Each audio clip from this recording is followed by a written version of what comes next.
Guys, ફુદીનાનું પાણી કેવી રીતે બનાવાય આજે હું તમને એની રેસીપી કહું છું. સૌથી પહેલાં આ તપેલામાં અમે ઠંડુ પાણી લઈ લીધું છે. પછી આ છે આદુ અને લસણની પેસ્ટ, જો 1 ચમચી નાખ્યું. પછી આ ફુદીનો અને ધાણાની પેસ્ટ છે.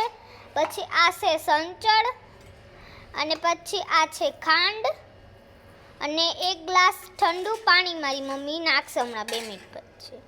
આ ઠંડુ પાણી નાખ્યું. હવે આને 4-5 મિનિટ હલાવી લેવાનું.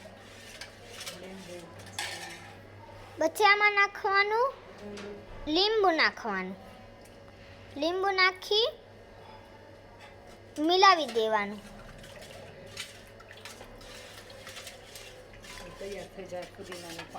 હમણાં તૈયાર થઈ જશે ફુદીનાનું પાણી. જોઈ રહ્યા છો તમે?